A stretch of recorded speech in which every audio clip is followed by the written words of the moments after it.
Bandits break into an elderly woman's house at night. A loyal dog risked everything to save his owner and his home. Police and veterinarians were called to the scene, and what the family discovered after the bandits' attack left everyone speechless. It was an April morning in Boston when Mrs. Emily Johnson adjusted her light blue shawl over her shoulders and picked up her shopping bag. At 68 years old, she maintained a routine that comforted her. Every Thursday, she walked to Mr. Frank's bakery to buy fresh bread and catch up on conversation. Her steps were slow but determined as she observed the trees in the traditional Beacon Hill neighborhood swaying gently with the morning breeze. Loneliness had become her companion since her husband George had departed on a long journey with no return 5 years ago.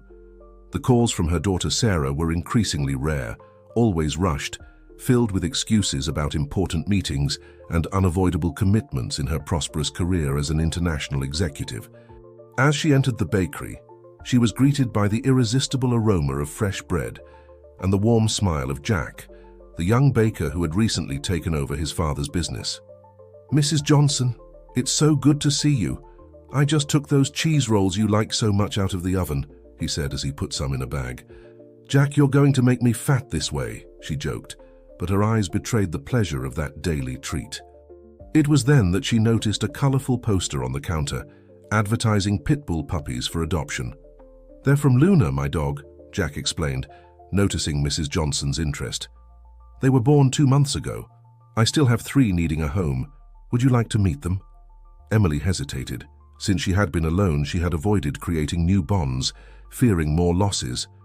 But something at that moment, perhaps the warmth of the fresh bread in her hands or the loneliness weighing on her chest, made her accept the invitation. In the back of the bakery, in a cozy space, 3 puppies were playing energetically. One of them, however, stood out immediately, not for its size or color, but for its gaze. While the others continued their play, it calmly approached Emily, sat at her feet, and looked at her with deep, gentle eyes.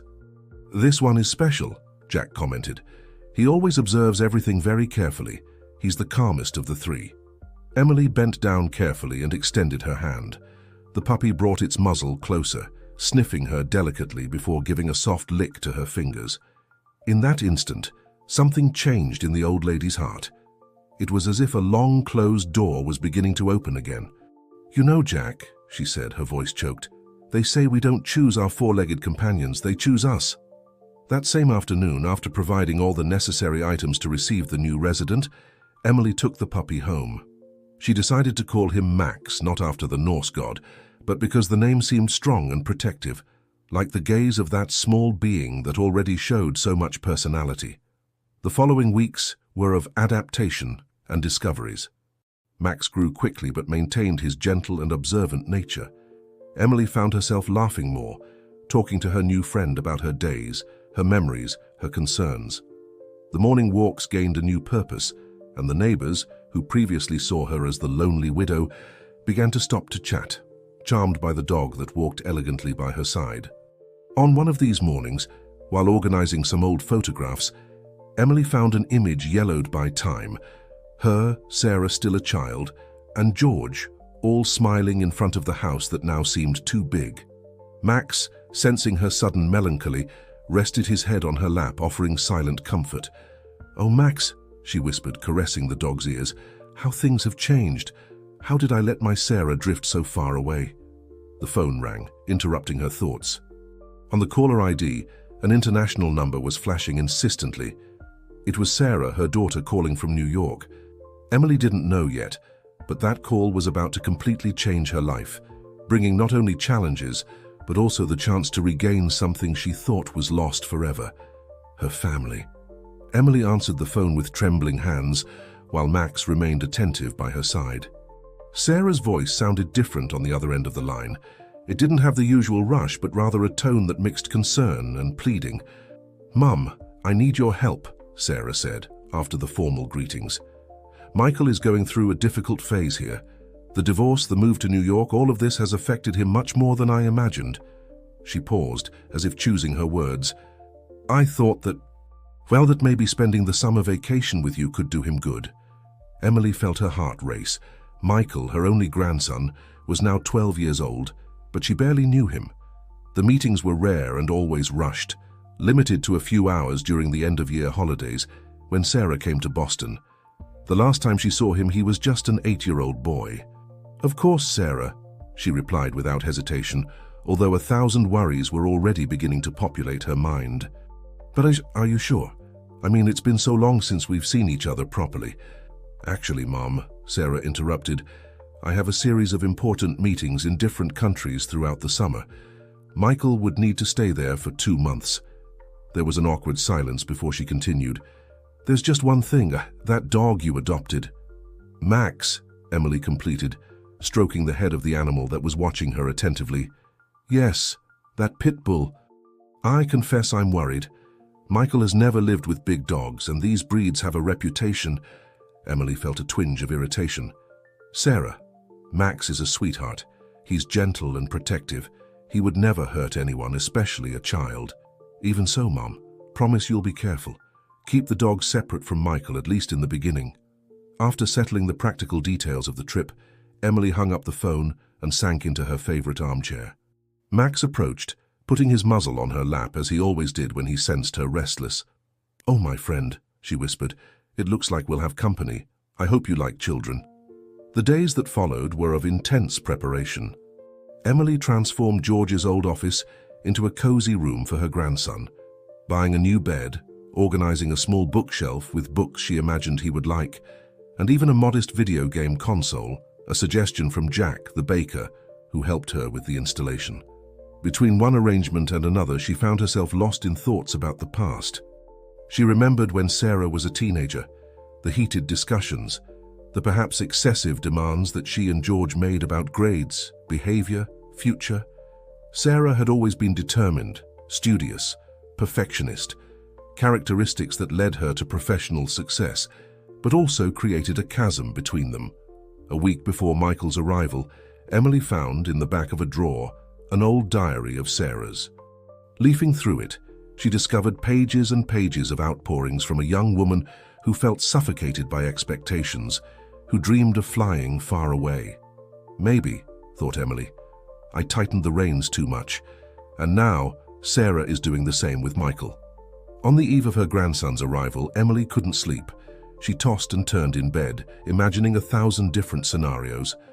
What if Michael didn't like her? What if he was really afraid of Max? What if these 2 months only served to confirm the distance that existed in her family? Max, sensing her restlessness, climbed onto the bed, something she normally didn't allow, and lay down beside her, offering the comfort of his silent presence. Emily hugged him, feeling the comforting warmth of his fur. "Tomorrow is a big day, buddy," she murmured, as the first rays of sunlight began to penetrate through the bedroom window. "We'll have to show that boy that love can arise in the most unexpected places." What Emily didn't know was that Michael's arrival would not only be an opportunity for family reconnection, but also the beginning of a journey that would reveal long-guarded secrets within the walls of that old house, secrets that would forever change the fate of all involved. Boston's Logan International Airport was bustling that July afternoon. Emily nervously clutched her purse strap, her eyes fixed on the international arrivals gate. After much insistence, she had convinced Sarah to let her pick up Michael personally, dispensing with the airline's unaccompanied minor service. When the boy finally walked through the automatic doors, Emily almost didn't recognize him.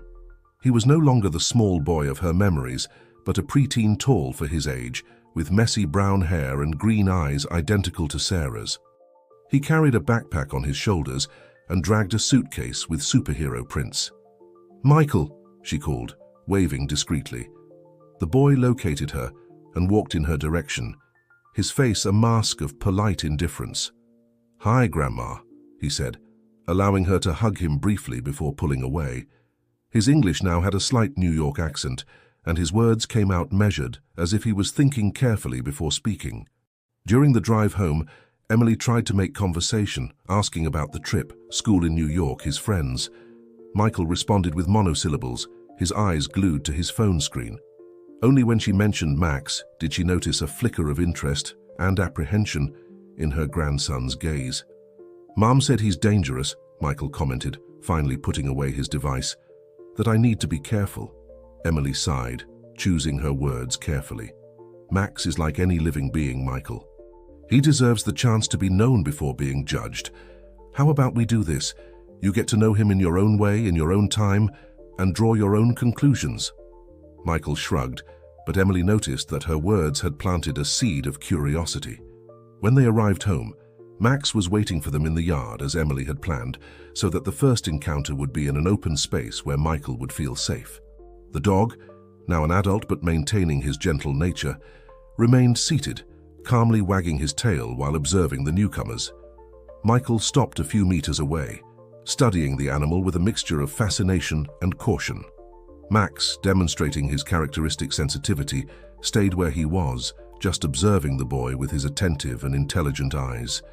"He seems different from what I imagined," Michael admitted, relaxing his shoulders a bit. "I thought he would be more scary." "Max is full of surprises," Emily smiled. "Now, how about we go inside? I prepared your room and made that chocolate cake your mother told me you like." In the days that followed, Michael maintained a cautious distance from Max, but Emily noticed his curious glances when he thought no one was watching. The boy spent most of his time in his room, playing video games or chatting with friends on his phone, coming out only for meals.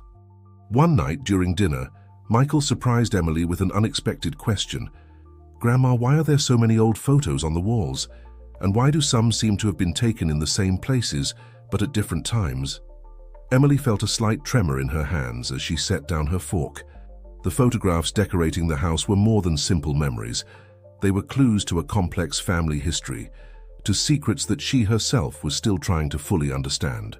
"Did your mother never tell you about our family's history in this house?" she asked cautiously. Michael shook his head, suddenly interested.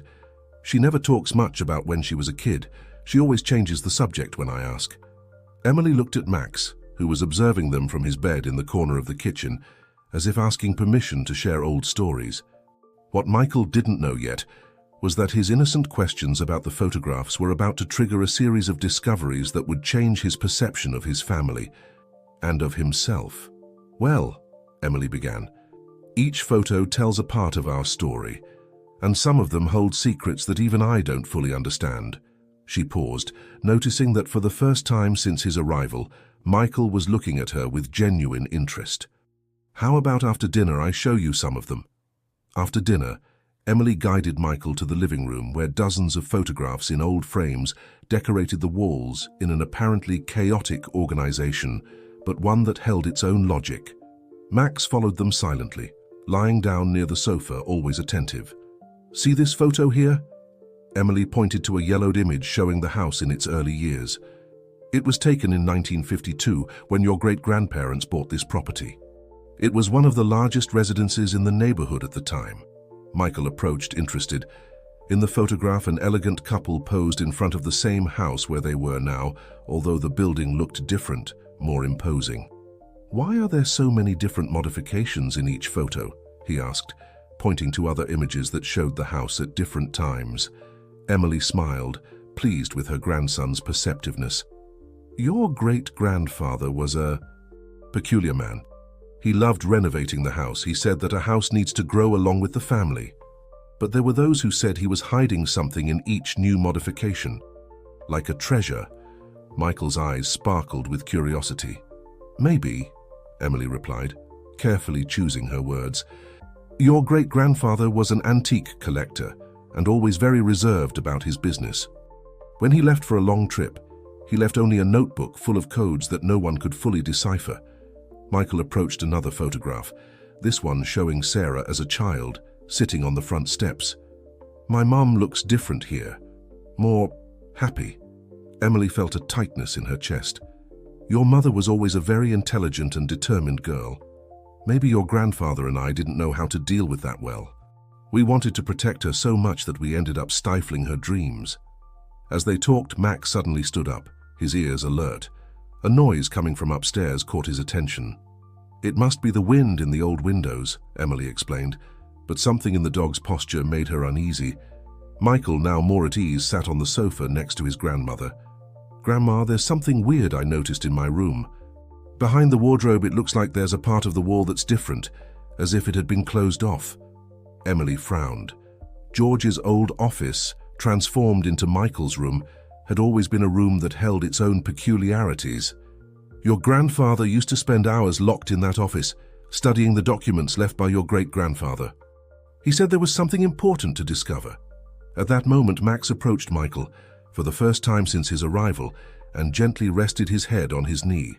The boy, caught by surprise, tensed for an instant, but something in the dog's calm gaze made him relax. Hesitantly, he extended his hand and petted the animal's head. "He likes you," Emily smiled, observing the interaction. "Max has a sixth sense for people. Your grandfather used to say that animals perceive things that we humans sometimes take time to understand."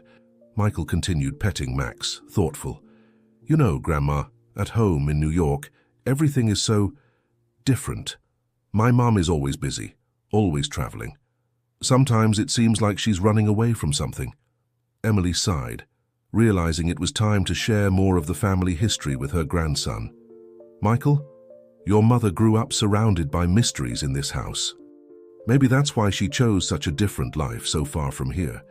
But sometimes, the secrets of the past have a way of finding us, no matter how much we try to run from them." Max got up again, walking to one of the walls and sniffing insistently near an old baseboard. Michael followed him, curious, and noticed something he had never noticed before.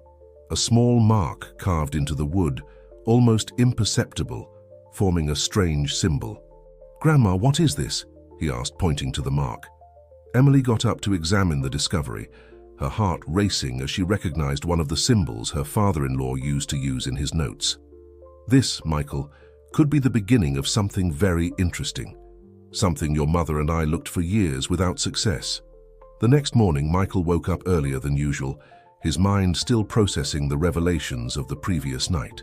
As he went down to the kitchen, he found Max lying near the back door as if standing guard. The dog raised his head when he saw him, wagging his tail in a silent greeting. "Good morning, dear." Emily was already preparing breakfast. "Did you sleep well?" "More or less," he replied, sitting at the table. "I kept thinking about that mark on the wall, and I had some strange dreams about secret doors." Emily smiled, placing a cup of hot chocolate in front of her grandson. "Your grandfather George used to say that this house is like a storybook. Every corner has something to tell. You just need to know how to read the signs." "Can we look for more marks today?" Michael asked, his voice showing an excitement that Emily hadn't seen since his arrival. "Of course, but first have your breakfast. Then we can start our investigation." As they ate, Max suddenly got up and walked to the bookshelf in the living room, where he stopped in front of an old photo album, barking softly. "Interesting," Emily murmured. "Max has never done that before." Michael approached the bookshelf, intrigued. As he pulled out the album, a yellowed sheet fell from between its pages. It was an old letter, handwritten in elegant calligraphy. "Dear Emily," he began to read aloud, "if you find this letter, it means the time has come to reveal what I have kept for so long. The marks on the walls are not just decoration, they are a map. Each symbol tells a part of the story, but only young eyes and pure hearts will be able to see what is hidden in plain sight. With love, George." Emily brought her hands to her mouth, surprised. "I had never seen this letter before. Your grandfather must have hidden it here shortly before leaving on his last trip." Michael examined the letter more closely. "Look, Grandma, there are small drawings on the edges. They look just like that mark we found yesterday." Max barked again, this time walking towards the office, now Michael's room. The boy and his grandmother followed him, watching as the dog stopped in front of the wardrobe. "The strange wall you mentioned yesterday," Emily remembered. "Michael, help me move this furniture a bit." Together they managed to move the wardrobe a few inches, revealing a section of the wall that looked slightly different from the rest. Max approached, sniffing insistently at a specific point. "There's something here," said Michael, running his fingers over the irregular surface. "It looks like a relief drawing." Emily fetched a flashlight, and upon illuminating the spot, they discovered more symbols carved into the wall, forming a complex pattern. "They're like the drawings in the letter," Michael exclaimed, his eyes shining with excitement. "Grandma, I think we found a clue." At that moment, the phone rang, making all three of them jump in surprise. It was Sarah. "Hi, Mom." Her voice sounded tense. "How's Michael?" "He's great, honey. In fact, we're in the middle of a very interesting discovery about the house and—" "Mom," Sarah interrupted, Please don't start with those old stories. I don't want Michael to become obsessed with it like Dad did." Emily felt a pang of sadness, but also determination. "Sarah, maybe it's time to face the past instead of running from it." There was a long silence on the other end of the line. Finally, Sarah sighed. Just be careful, okay? Don't let him get hurt." After hanging up, Emily returned to the room where she found Michael still studying the symbols on the wall, with Max faithfully by his side. The boy had taken a notebook and started copying the drawings.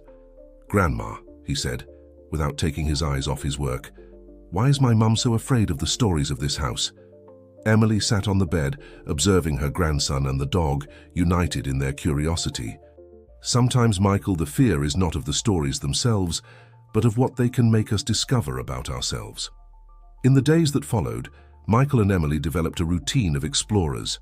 Each morning after breakfast, they dedicated a few hours to examining different parts of the house, always guided by Max's curious behavior, who seemed to have a sixth sense for locating the mysterious marks. On a particularly hot afternoon, while investigating the attic, Michael found an old carved wooden box underneath several dusty blankets. Max immediately approached, wagging his tail enthusiastically. "Grandma, look at this," called Michael, wiping the dust off the box. "It has the same symbols as the wall." Emily approached, adjusting her glasses. Her hands trembled slightly as she touched the carvings. "This box, it was your grandfather's. He always kept it locked in his office, but after he left for his last trip, I could never find it. The box's lock was rusty, but after a few attempts, they managed to open it. Inside, they found a leather-bound diary, several old photographs, and a yellowed envelope addressed to Sarah. "It's my mum's handwriting," exclaimed Michael, picking up one of the photos.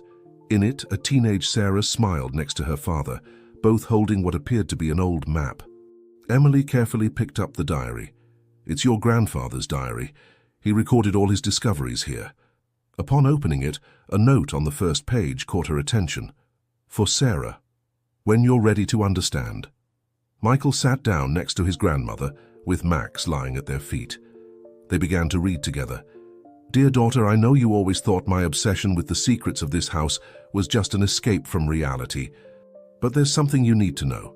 Your great-grandfather wasn't just an eccentric collector. He was the guardian of an important story, of a legacy that goes beyond simple material possessions. The modifications to the house, the marks on the walls, everything is part of an elaborate protection system for something precious. Not a material treasure, as many thought, but something much more valuable. Documents that can change the history of many families." "Grandma," interrupted Michael, "what does this mean?"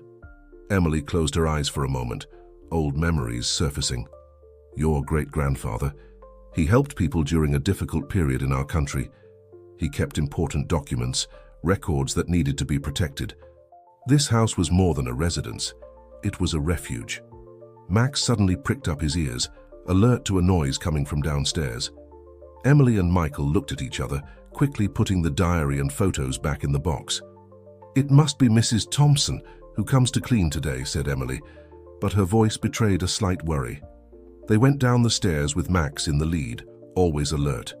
In the living room, they found only the wind swaying the curtains through an open window that Emily was sure she had closed earlier. Michael, now fully involved in the mystery, whispered, "Grandma, I think we need to tell my mom about this." Emily nodded, realizing that the time had come to face the past. "You're right, dear.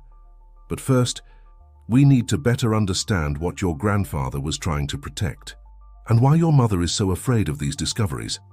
Max approached one of the living room walls, lightly scratching the baseboard. Michael crouched down to examine the spot, and his eyes widened. "There are more symbols here, and they're different from the others." Emily realized they were getting closer and closer to unraveling a mystery that had haunted her family for generations. What they didn't know yet was that their discoveries would attract the attention of people who had long been looking for exactly what was hidden in that house. The sun was already setting when the phone rang again. It was Sarah, but this time her voice sounded different, choked as if she had been crying. "Mum," she said after a moment of silence, "I found some things in my office here in New York. Letters from Dad. He knew I would eventually find them. I'm coming back to Boston tomorrow. Emily sat down in the armchair, feeling the weight of those words. Sarah, there's so much we need to talk about. Michael and I discovered— I know, Mom, Sarah interrupted. The marks on the walls, the diary, the box in the attic. Dad told me everything in the letters. I ran from this story for so long, but now I understand that I can't avoid it anymore. After hanging up, Emily found Michael and Max in the office, still studying the symbols they had discovered. The boy had created a small map, connecting all the marks found so far. Your mother is coming back, Emily announced. Michael looked up from the notebook, surprised. She knows about our discoveries. But how? He asked, confused. Your grandfather left clues for all of us, Michael. Each one was supposed to discover in their own time, when they were ready. That night, while Michael slept, Emily decided to examine George's diary again. Max remained by her side, as if standing guard. On one of the last pages, she found a note that made her heart race. The real treasure of this house is not in gold or jewels, but in the truth it guards. For difficult years, my father protected documents here that saved lives, records that needed to be preserved. Sarah, my daughter, your fear of facing this history comes from the weight of the responsibility it carries, but the time will come when you will understand that our greatest legacy is to protect the truth. A noise coming from the garden caught her attention. Max immediately became alert, but his behavior was different from usual. He wagged his tail as if recognizing someone. Emily walked to the window and her heart almost stopped. Standing by the gate, illuminated by the streetlight, was Sarah. I couldn't wait until tomorrow, said her daughter, when Emily opened the door. Her eyes were red from crying, and in her hands trembled a bundle of old letters. Max approached Sarah, gently sniffing her before resting his head on her leg, as if offering comfort. To Emily's surprise, her daughter bent down and hugged the dog, letting the tears flow freely. Forgive me, Mum, Sarah sobbed. I spent so much time running away, trying to protect Michael from the obsession that consumed Dad. But now I understand that it wasn't obsession, it was purpose. What exactly is written in those letters, Sarah? Emily asked softly. The truth about Grandpa, about why this house has so many secrets. For difficult years in the country, he used his position and this house to protect important documents, records of people who needed to disappear to survive. Every modification to the house, every mark on the walls, is part of a system to preserve that history. A creak on the stairs revealed Michael, who had woken up to the voices. His eyes widened when he saw his mother. Michael, Sarah called, opening her arms. The boy ran to her embrace, and for a moment, 3 generations were united, with Max as the silent guardian of that moment. There's one more thing, said Sarah, wiping away her tears. Dad's letters mention that there's still something important hidden here, something we need to find together. Max barked softly as if confirming her words and walked towards a specific point in the living room, an area where Michael had noticed more strange symbols on the baseboard. The family looked at each other, understanding that they were about to unravel the last mystery of that house. What they didn't imagine was that the greatest discovery would not be what was hidden in the walls, but what they would find in each other. In the first light of the following morning, the reunited family began the final stage of their journey. Max, as if understanding the importance of the moment, guided them with renewed determination to the spot he had indicated the night before. The air was charged with expectation, and even the wind that gently blew through the windows seemed to hold its breath. The symbols here are different, observed Michael, running his fingers delicately along the baseboard.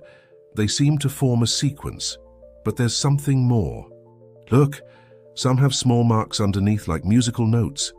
Sarah, now fully involved, consulted her father's notes with renewed attention. Her eyes scanned the yellowed pages voraciously, as if each word could reveal a new secret. According to the letters, there's a specific pattern. Each mark represents not just a location, but also an important date in the family's history. And Michael is right. Dad mentioned something about an old melody.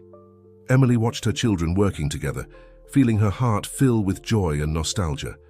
The transformation was visible, not just in the relationship between mother and son, but in how Sarah was finally embracing her past, undoing years of resistance and fear. Max suddenly barked, scratching a specific point on the wall with unusual insistence. His behavior was different from usual. There was an urgency in his movements, as if he knew they were close to something crucial. Michael, following the instructions from the map he had meticulously drawn over days, pressed different points on the baseboard in the sequence they had discovered. A soft click echoed through the room, followed by an almost imperceptible musical sound. "It's here!" he exclaimed, as a small compartment opened in the wall.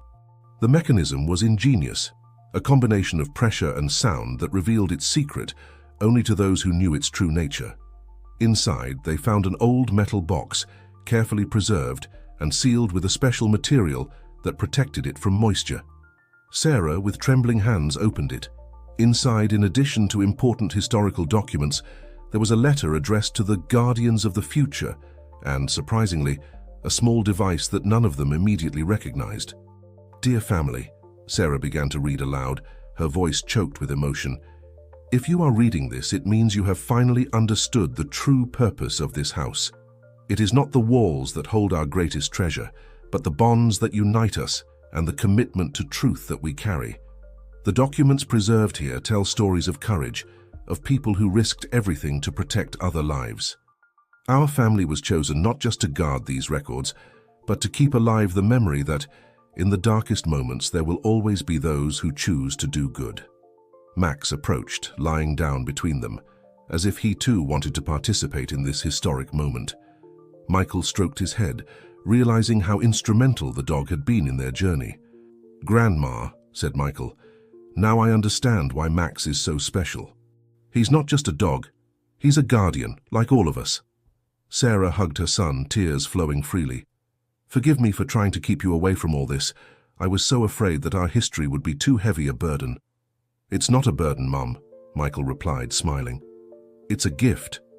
Like Max, sometimes we need to overcome our fears to discover the love that exists behind them." As they examined the documents, Emily noticed something curious about the device found along with the papers. It was a kind of antique mechanism, with markings similar to those found on the walls, but with even greater complexity. "There's something else here," she said, turning the object in her hands. "It seems this is just part of something bigger." Max, who had remained quiet until then, suddenly stood up and began to sniff the air with renewed interest. His behavior alerted everyone. There was more to be discovered. "The letter mentions a second part," said Sarah, continuing to read. "Something about when the music plays, the true path will be revealed." Michael took the device from his grandmother's hands, his eyes shining with the excitement of discovery. "This isn't an end," he said, studying the markings. "It's a beginning." Emily exchanged a significant look with Sarah. They both knew that, although they had discovered much, there were still mysteries to be unraveled. The history of their family, like the device in their hands, had layers that only time and dedication could reveal. "I think we need to study Grandpa's notes more," suggested Michael, already picking up the diary again. "There must be some clue about this device and the music." Max barked in approval, as if understanding that his mission was not yet complete. The family looked at each other, realizing that although they had come far, their journey was far from over. The sun was now high in the sky, its light dancing over the documents scattered on the floor. A new adventure was unfolding before them, promising more discoveries, more unity, and above all, more love. The device they had found became the center of attention in the days that followed. It was a circular bronze piece, with precise engravings and an internal mechanism that seemed to respond to some kind of musical sequence. Sarah decided to prolong her stay in Boston, realizing there was much more at stake than she had imagined. "Look at this," said Michael one afternoon, while studying his grandfather's diary for the 100th time. "There's a musical score drawn between the lines. It's almost invisible, but when you look against the light..."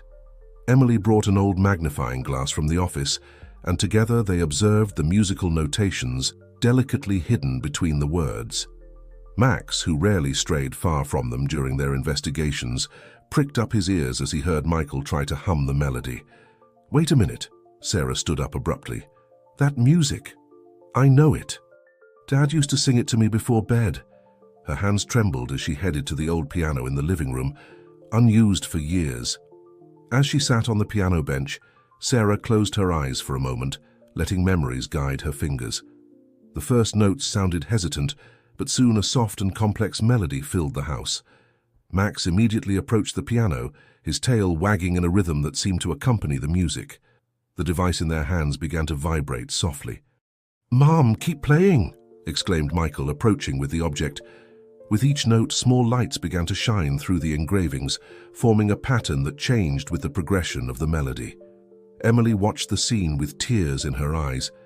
The music Sarah played brought back memories of George, of family moments that seemed lost in time.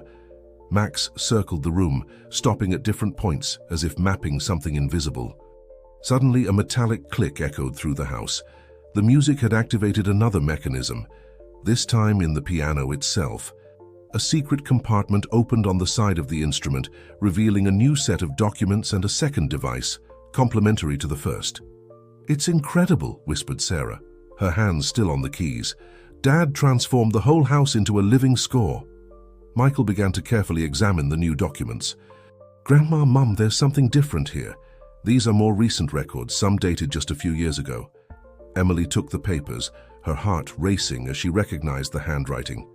"These are notes from your grandfather from his last years. He continued his father's work, but in a different way. It wasn't just historical documents he was protecting anymore." Max suddenly barked, drawing attention to an envelope that had fallen behind the piano. Sarah reached for it, and upon opening it found a recent photograph of George alongside a group of people. On the back, a message. "The work continues. The music must never stop." "I think I understand now," said Sarah, her voice choked. "Dad wasn't obsessed with the past. He was building a future. This house, these mechanisms, all of this is part of something bigger, something that continues to this day." Michael joined the two devices, which fit together perfectly, forming an even more complex object. "It's like a musical puzzle," he observed.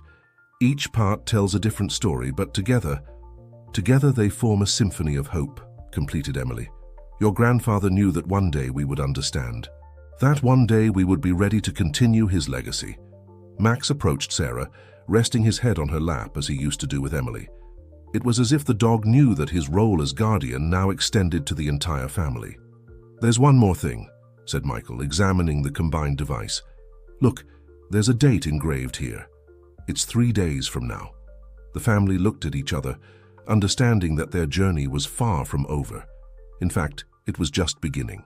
George's legacy was greater than they had imagined, and now it was up to them to decide how to continue it. Max barked again, this time towards the window where the sun was beginning to set. It was as if he knew that new challenges awaited them, but also that united they were ready to face them. "So," said Sarah, hugging her son and looking at her mother, "what do we do now?" Emily smiled, petting Max. "Now, my dear, we'll do what our family has always done. Protect, preserve, and above all, love." The piano music still echoed softly through the house, a reminder that some melodies never really end. They just wait for the next generation to continue them.